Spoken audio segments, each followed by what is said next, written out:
Салем достар, бүгінгі өтетін тақырыбымыз Modal Verbs, модальды етістіктер. Бүгін біздің 20 сабағымыз Lesson 20.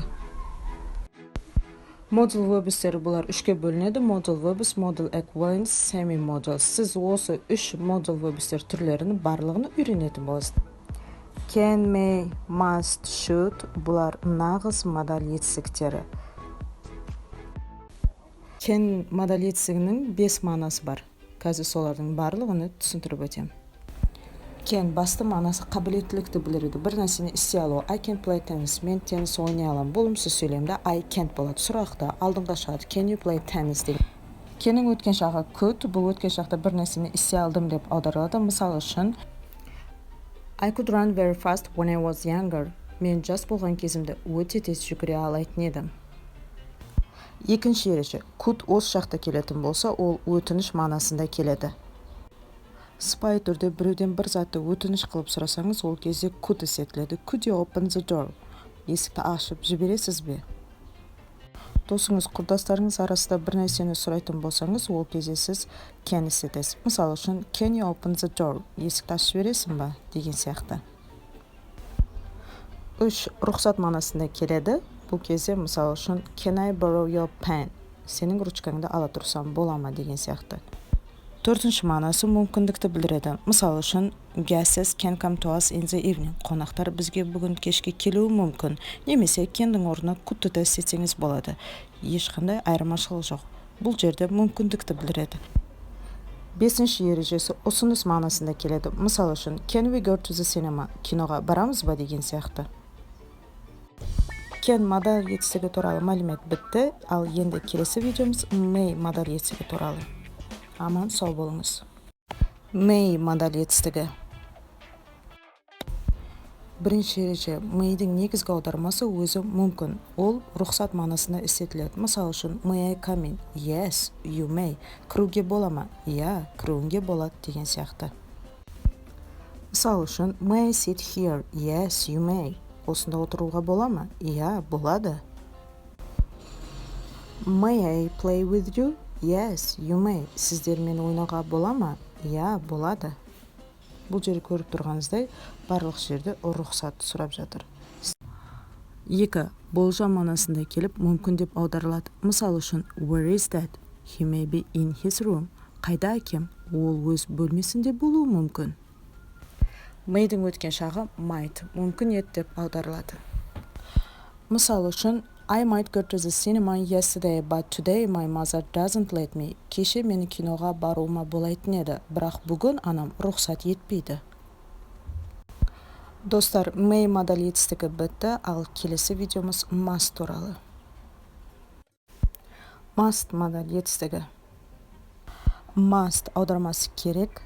Тек бір мағынасы бар, ол да болса міндеттілікті білдіреді. Мысалы үшін, I must work very hard. Мен қатты жұмыс істеуім керек. Немесе, you must be lazy. Сен жалқау болмауың керек.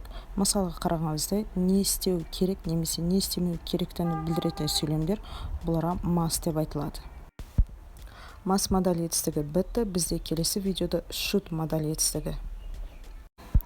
Modal verbs should модаль етістігі.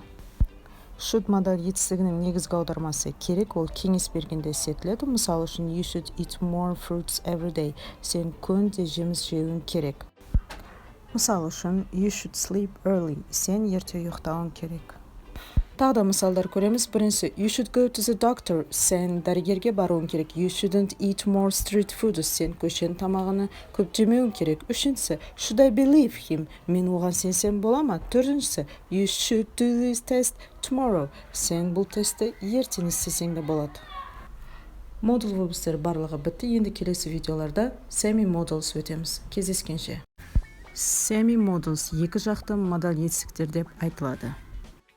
Semi-modalsқа need және dare кіреді. Need'дің аудармасы қажет, dare'дің аудармасы дәті бармақ деп аударылады.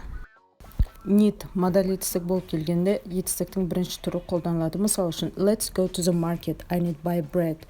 Жүр кеттік дүкенге барып келейік, мен нан сатып алуым қажет. Бұл жерде көріп тұрғаныңыздай, need модаль етістігінен соң етістіктің бірінші түрі buy келіп тұр. Need жетістік болып келетін болса, модель жетістік емес, ол present simple, past simple, future simple шақтарында қолданылады. Және needтен соң to келіп, жетістіктің бірінші түрі қолданылады.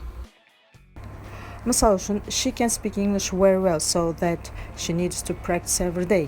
Ол ағылшын жақсы сөйлей алмайды, сондықтан ол күнде жаттығуы қажет. Бұл жерде көріп тұрғаныңыздай need модель жетістігі жетістік мағынасында келіп present simple де қолданылып, need жетістігінен соң to келген, және жетістіктің бірінші түрі practice келіп тұр. Өткен шақта you didn't need to do shopping, so you had little money. Сен базарламауың керек еді, міне ақшаңда аз қалды. Көріп тұрғаныңыздай need өткен шақта қолданып, didn't need болып, needтен соң to келіп тұр. Келесі шақта he will need to go to the doctor tomorrow. Ол ертең дәрігерге бару қажет. Көріп тұрғаныңыздай need келесі шақта қолданып, needтен соң to және жетістіктің бірінші түрі келіп тұр. Dare аудармасы батылы бару немесе дәті бару деп аударылады. Мысал үшін, how did you dare to say it? Мұнаны айтуға қалай дәтің барды? Немесе how will you dare to speak with director? Бастықпен сөйлесуге қалай дәтің барады? Ол сияқты dare үш жақта қолданылу және needтің үш жақта қолданылуын көрдіңіз, сонымен бізде semi-modals бітті.